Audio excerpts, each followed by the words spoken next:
L'objectif aujourd'hui, pourquoi on est ici bénévolement, c'est parce qu'on veut vous faire découvrir notre sport. On veut promouvoir la bonne pratique aussi. Puis on espère vous revoir aussi le 10 septembre quand on va recommencer les sorties.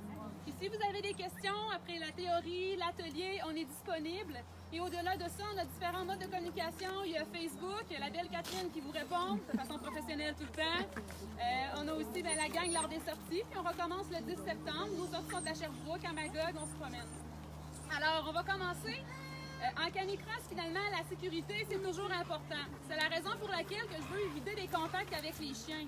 Pourquoi? Parce qu'un chien, quand il sait qu'il s'en va faire une sortie, l'énergie va monter. Il devient vraiment excité.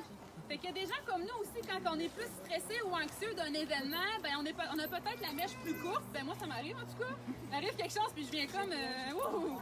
notre chien, s'il est craqué de quelque chose, c'est un stress là, qui s'en va faire son harnais. Il est motivé, c'est un stress positif, mais c'est un stress. Le chien peut devenir réactif.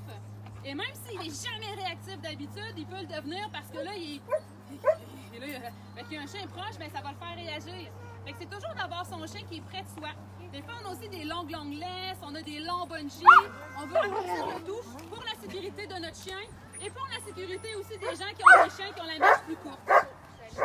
Au niveau de l'équipement, je l'ai déjà sur moi au niveau de la ceinture. En canicross, il y a trois gros morceaux, on peut dire ainsi. J'ai la ceinture. La ceinture, dans le fond, c'est comme un peu le bas d'une ceinture d'un gros sac à dos. Pourquoi? Parce que j'ai ma grosse ganse ici. C'est un sac à dos de randonnée. J'ai des belles filles ici qui ont des sacs comme ça d'ailleurs. Fait qu'on a la grosse ceinture ici qui est là. Cette ceinture-là est faite pour être à côté sur nos hanches. Okay? Puis, en arrière, comme ici, j'ai un modèle qui s'appelle double traction. Pourquoi? Parce que j'ai un tissu qui recouvre les fesses. Il y en a des comme ça, mais il y en a qui c'est juste une bande aussi. Il y a deux modèles. On a les deux modèles, nous, ici, aujourd'hui. Quand vous êtes attaché avec votre chien, comme vous pouvez voir, la traction, c'est comme ça ici. Donc, le fait d'avoir une ceinture qui est adaptée pour vous, c'est que vous n'avez pas votre ceinture. Tu sais, on a toute une petite ceinture avec une gourde pour faire de la... On n'a pas tout ça, j'en ai pas, là, mais tu sais, la ceinture de randonnée avec la bouteille, le problème, c'est qu'elle va monter dans votre dos pendant que vous allez courir. Fait que vous avez un chien qui traque fort, ou même s'il ne traque pas très fort, mais il traque, vous avez la ceinture qui vous monte dans le dos, puis là, vous courez comme ça, très arqué. C'est vraiment pas l'idéal. Qu'est-ce qui fait que cette ceinture-là de canicross ne monte pas dans votre dos lorsqu'elle est bien ajustée? C'est parce que vous avez des sangles qui sont ici. Voyez-vous les sangles qui sont entre mes jambes au niveau de mes veines? Fait que les sangles bien ajustés empêchent la ceinture de se lever. Je vais vous montrer pour la mettre. Puis tout à l'heure, quand vous allez faire la partie pratique, c'est une boucle de 500 mètres. Il va y avoir un chien leader, ça va être Valérie et Nixon qui vont être là avec vous, ils vous accompagnent. Vous allez partir en bas de la côte, vous allez faire la boucle de 500 mètres ensemble, vous allez revenir. Ça va être super le fun. Mais il va falloir l'équipement, puis c'est les filles qui vont vous aider pour votre équipement. S'il y en a qui n'étaient pas certains de faire la boucle de 500 mètres, puis qu'à la fin, crime, ils ont le goût. Si on est correct pour la location pour cette vague-ci, qui est gratuite, ça va nous faire plaisir, puis on va vous prêter aussi une carte d'identité. Donc, quand je mets ma ceinture, vous voyez, j'ai ma ceinture ici. Ce que je fais, c'est que j'ai la corde qui est là, puis je rentre dans le trou. La corde, là, est en avant. Parce que quand on oublie, on a tout ajusté notre ceinture, puis on fait comme « Ah non, la corde est en arrière. » Fait qu'on va recommencer. Fait que je suis rentrée dans le trou. Fait que j'attache la ceinture comme un sac à dos. Il faut que ça soit ajusté sur les os de hanche. Très important parce que si c'est trop haut, vous allez courir et ça va encore arquer votre dos, vous ne serez pas bien. Fait que c'est serré comme un sac à dos, on serre ça. Puis comme je vous disais, je veux mes sangles pour mes veines, pour éviter que ça monte comme ça. Fait que hanche, haine. Fait que je me rattache ici. Valérie, tu pourrais-tu emmener Nixon pour mettre le harnais dessus? Fait que là, j'ai ma ceinture, je suis prête.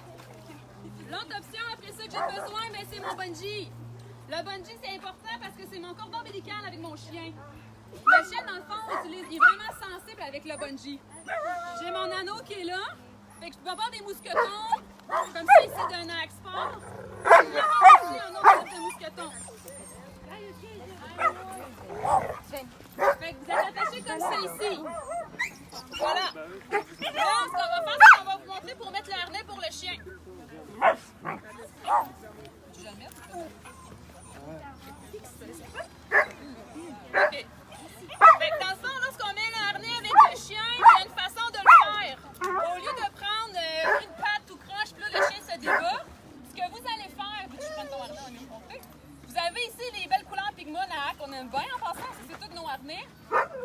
ça c'est... Voyez-vous un chien imaginaire là-dedans? OK, c'est attaché en arrière le bungee. Ben, ce que je fais là, c'est que je vais prendre mes deux tissus bien padés ensemble. Je fais un trou. Fait que tout ce que je fais, c'est bien facile. Je vais le mettre. Je mets la face à Nixon dedans. Oui! Fait que c'est facile à enfiler dans ce temps-là que d'une patte. Je suis rendue dans le tissu, finalement, il est tout croche. Fait que là, on a mis le harnais à Nixon. Après, ce qu'on va faire, dépendamment du chien, ça n'est pas sûr. Dépendamment du chien, vous pouvez accoter votre chien sur vous quand il n'est pas habitué. Ou même s'il est, ça l'aide un peu. Vous rentrez la patte dans le trou. Vous allez piger dans le pot. On va dire ça de même. OK? Vous prenez la patte du chien, puis vous la sortez un côté. Vous pouvez aller prendre l'autre après ça. Même chose au bord, vous voyez. Fait que là, Nixon, il est prêt pour faire sa sortie. Quelque chose que j'ai pas dit, mais Nixon est toujours attaché au collier. Quand que je mets mon harnais, je laisse pas mon chien pas attaché. Parce que le truc, c'est que le chien, des fois, on fait comme... On va l'échapper, puis il y a d'autres chiens, fait que le chien, il est parti, puis il court partout, puis c'est là qu'il peut se passer des bagarres, ou des réactions, ou des bouts. On n'aime pas ça. Fait que le chien est toujours attaché. Là, on a le bungee à Valérie, mais ça aurait pu être une laisse, par exemple. Tu peux te passer, Nixon. Je vais rester là. Après ça, Nixon, exemple que là, il est attaché avec sa laisse. Ce que Valérie, elle va faire... Premièrement, là, c'est comme Valérie est rendue moi. Fait qu'elle a sa ceinture, elle a son bungee. Le bungee est attaché à son collier. OK? C'est pas attaché à ton anneau. Pour être comme le modèle. Puis Val, dans le fond, ce qu'elle fait, c'est exemple que là, elle a mis sa ceinture en premier. Le harnais, c'est ce qu'on met en dernier. Le harnais, dans le fond, c'est on-off. Je mets le harnais, c'est pour tracter dans quelques minutes. Mais après ça, je l'enlève. Je mets pas mon harnais une demi-heure en avance. Je mets le harnais, c'est comme si vous mettez vos sneakers de course pour vraiment votre sport. Ben, c'est parce que vous allez faire votre sport. Si je mets le harnais trop en avance, le chien est très motivé. Puis à un moment donné, ben, il comprend plus... Je sais plus, là. Ou il peut être excité pendant une demi-heure dans l'auto avant que vous faites votre sortie, ce qui fait qu'il est super fatigué puis que je... Fait qu'on met l'arnais en dernier. Fait que là, Valérie est prête pour aller faire sa sortie. Aussi, il faut calculer qu'on aurait échauffé le chien pour l'aurait activé. Ça serait une autre partie. Mais quand elle a fait son échauffement, puis elle a même un petit sac à caca sur le coin, sac pour les petites crottes de son chien. Fait que quand on est dans un lieu public, on est content de ramasser ça pour garder nos accès aussi. Fait que Valérie, tantôt, ce qu'elle va faire, c'est qu'avec vous, son chien va être attaché au collier comme ça. Puis qu'est-ce qu'elle fait? Nixon, c'est un chien qui est plus tranquille, qui est plus posé, on va dire ça comme ça. Fait qu'elle n'a pas besoin d'utiliser son harnais pour marcher. Fait que maintenant, moi, j'ai un autre chien qui va être vraiment énervé, 9 ans. Fait qu'elle, elle veut sauter, puis fait qu'il faut que je la tienne. Fait que je marche avec elle. Fait que je prends le queue du harnais comme elle a fait, puis le chien marche. Mais Nixon, il marche déjà à côté d'elle. Ben, OK. Fait qu'elle n'a pas besoin. Mais déjà là, vos chiens, il y en a qui ont des énergies plus fortes. Fait que c'est votre rôle, votre responsabilité de le contrôler. Il vaut mieux être trop que pas assez pour commencer parce que vous savez pas au départ comment votre chien va réagir. Fait que quand on a un gros chien, souvent, on prend en arrière le tissu, puis on a la longe, le bungee qui est au cou. Puis là, on marche. Fait que tantôt, vous allez descendre la côte, puis le départ va se faire en bas. C'est Valérie qui va être en avant, puis qui va crier haut et fort, go! Avant. Puis vous allez faire la distance ensemble, c'est 500 mètres, fait que ça va super bien aller. Des consignes. Bon, maintenant qu'on comprend l'équipement, au niveau de le départ. Là, on est rendu à faire le départ. C'est sûr, avant de dire go, oh, j'ai oublié. Là, le bungee, on l'attache où vous pensez? Tantôt, il y a une madame, quand elle a refait un autre départ, son chien arrive ici, puis je fais, ouais, crème, il y a bien. Oh non! Elle a fait du canicross, le dernier, genre 50 mètres, attaché au collier, beau petit bide. Je suis la thyroïde qui est rentrée par en dedans. Fait que c'est ça, fait qu'est-ce qu'on fait? On attache en arrière comme vous dites. Fait que Valérie va attacher son beau petit chien en arrière, elle va nous faire une mini-initiation de départ. C'est important de bien tenir le collier quand on fait la traverse. Ah, bon point aussi, quand vous détachez votre chien, comme a dit Caroline, il y a des chiens qui savent vraiment à un moment donné qu'est-ce qu'ils s'en vont. Il associe le déclic du mousqueton à je pars à courir. Fait que je déclic, je tiens mon collier. Des colliers trop lourds qu'on est capable de faire ça comme ça en canicross, c'est pas l'idéal. On veut pas être capable d'enlever le collier par-dessus la tête. Parce qu'un chien est énervé puis ça flippe. Fait qu'on veut un collier qui est assez ajusté. Votre chien est capable de respirer, là. C'est juste pour l'admire pour pas que ça flippe. Fait qu'on tient le chien comme a dit Caro, super de bon point, qui s'attache en arrière. Valérie, dans le fond, quand elle fait un départ avec son chien, on veut aussi avoir un départ qui est graduel et qui est doux pour notre botte d'eau.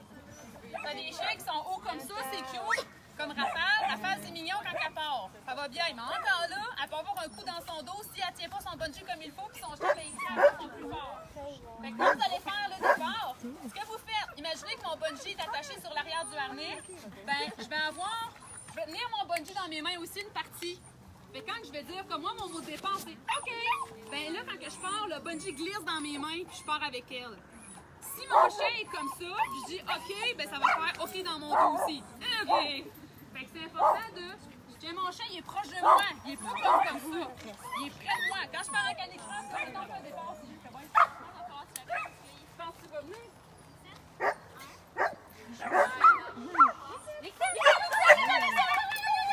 C'est quand même, tu vois écrire, mais il m'impressionne. Il est rendu un homme, ça n'est pas. Fait que, tu sais, déjà là, tu vois, il était-tu content, puis pourtant, c'est un chien qui est plus sensible, puis là, il embarque dans son harnais, il est tout excité. Fait que justement, c'est que ce que vous voulez, c'est qu'on part et on laisse glisser en même temps que nous, on avance, là. Si vous restez les deux pieds, puis le bungee, il glisse, ça marche pas. On avance avec son chien. Le mot de départ, utilisez ce que vous voulez. Il y en a qui font des 1, 2, 3 go, mais on l'utilise souvent, mais c'est vous comme vous voulez. Moi, je vais dire OK, ça veut dire comme part. Puis le mot en avant, ah oui! Quand vous allez partir avec votre chien, c'est le fun. Vous voulez du plaisir. Votre chien, il est content, mais il comprend même pas ce qui se passe parce que c'est la première fois. Fait que c'est important d'être dans le positif, mais votre chien, en regardant les autres qui comprennent plus vite ou qui en ont déjà fait, le chien va embarquer puis ça va être du mimétisme. Il va faire c'est quoi ça? Ah, ben c'est correct, OK. Puis là, il va partir. Fait que c'est ça qui va se passer. La première fois, ça peut être super comme il y avait telle affaire, telle affaire. Les chiens, c'est pas tous les chiens qui ont ça comme ça, là. C'est ce qu'on voit sur les photos, on dirait que c'est tout facile, mais il y a des chiens qu'il faut plus travailler. Pour ma part, j'en avais un qui courait en arrière de moi, qui courait pas en tant canicross, pas du tout. Mais ça m'a fait apprendre plein de choses aussi. C'est des connaissances qu'on a aussi. Monsieur, je vous commande de pas passer par là parce qu'on fait une initiation pratique bientôt. Pas de problème. Vu que votre chien est jeune, Il y a les signes d'apaisement aussi. on va pas le La queue entre traumatiser. les jambes. Passez par là. Merci! Finalement, votre chien est réactif. C'est ça. Des fois aussi, c'est ça, c'est de regarder, d'éviter les contacts parce qu'un chien harnais, ben, l'énergie est vraiment forte. Puis juste parce que le chien, mettons, il va notre chien, va arriver dessus, puis lui, ben, il est parti. C'est ça. Fait qu'en canicross, dans le fond, c'est votre départ. OK, le mot que vous voulez utiliser, mais l'encouragement. C'est positif. S'il y en a qui ont besoin, qui parlent beaucoup à leur chien tout le temps, ça veut pas nécessairement dire que votre chien aime ça toujours vous entendre parler. Moi, j'avais tendance à faire let's go! Comme si je pensais qu'en criant après, beaucoup de petites voix, ça le motivait, mais il était pas plus craqué que ça. Mais des fois, il y a des chiens qui aiment ça vous entendre puis vous sentir que vous êtes présente. Ils vous ressentent pareil, même si vous parlez pas, croyez-moi. Même si vous parlez pas et que vous êtes dans une belle énergie, votre chien va vous ressentir, c'est sûr. Puis une l'expérience des filles ici. Quand tu cours, puis à un moment donné, t'as peur, puis tu dis bien que ton chien écrase. Puis t'as rien dit à ton chien, là. Elle devrait C'est une comprendre. expérience, c'est vraiment trippant. Quand vous allez courir en canicross, courir, jogger, la vitesse que vous voulez, vous pouvez pratiquer votre chien à dire gauche-droite. Fait que, exemple, moi, je vais dire le nom de Benji, droite. Droite, Benji, droite. Fait que même si vous n'avez pas le choix de tourner à droite, vous habituez votre chien à tourner à droite. Fait qu'à un moment donné, vous allez faire du canicross à l'intersection, vous allez dire droite, Benji, droite, elle va tourner à droite. Même chose pour la gauche. Aussi d'apprendre à votre chien pour le wow. Fait que tantôt, mettons que ça va un petit peu trop vite, là, vous pouvez dire wow à votre chien. Mais c'est pas c'est quoi wow encore, là. Mais pour qu'ils comprennent, c'est quoi le wow? Quelque chose que vous pouvez faire carrément. Vous ralentir. Wow! Fait qu'il va comprendre. Ah, merci. Puis, l'autre option aussi, c'est que si vous avez un gros chien, mais là, il est parti bien raide, puis t'es comme wow, je vais planter, c'est genre ça, ben, utilisez vos cordes comme ça, comme un cheval. Fait que vous descendez, vous êtes plus assise, tu sais, comme on n'est pas en avant, on est plus le poids vers l'arrière, puis on utilise notre corde pour ralentir notre cheval en avant. Parce qu'il y en a qui ont des bêtes, il y en a qui sont vraiment craquées, qui sont plus grosses, fait que ça a une différence. Fait qu'on utilise les cordes, fait que le chien fait comme comme Megan disait tantôt, merci, elle disait d'éviter de prendre le bungee, parce que le bungee, c'est une petite corde en nylon que si vous le prenez comme ça, premièrement, ça va vous faire mal aux mains, puis aussi, vous allez décaper votre bungee, là. Fait que vous avez beaucoup plus d'impact sur une petite corde toute mollette, douce de Naak. Aujourd'hui, aussi, quand vous allez monter des côtes, encouragez votre chien. Vous, quand vous montez une côte, votre chien, là, la trouvez-vous tough? C'est difficile, là. Fait que lui, tout, il a besoin d'encouragement parce qu'il vous tire en plus. Fait que, ouais, let's go, mon homme. Pop, pop, pop, pop, hop, hop, hop, hop, hop. Trouvez les mots que vous voulez, mais lui va être content. Il travaille pour vous, il vous tire, c'est musculaire. Fait que ça, c'est important. Puis quand vous allez finir aussi, de prendre un mot pour wow, stop, quand c'est fini. Fait que quand vous dites stop, c'est fini, moi je dis ça. Wow, stop, c'est fini. Quand c'est fini, il n'y aura même plus de traction. Fait que là, c'est comme ils savent que, OK, j'ai plus besoin de tracter, c'est vraiment là, j'ai fait mon travail, merci. Puis il est content. OK? Dans votre départ tout à l'heure, quand vous allez faire votre sortie, aujourd'hui, on évite les dépassements. Pourquoi? Parce que c'est un chemin qui est plus étroit. Puis vu qu'il y a beaucoup de chiens qui ne sont pas habitués, pour que tous les chiens apprécient leur expérience, on respecte la distance entre les deux chiens. Donc, on ne veut pas voir de deux personnes qui courent une à côté de l'autre. Si on fait comme un tabarouette, la personne se passe assez vite, reste en arrière. De toute façon, c'est 500 mètres, c'est pas 4 km. Là. Fait que 500 mètres que le chien, ben, il est à côté et qu'il veut dépasser, vous restez dans votre rang.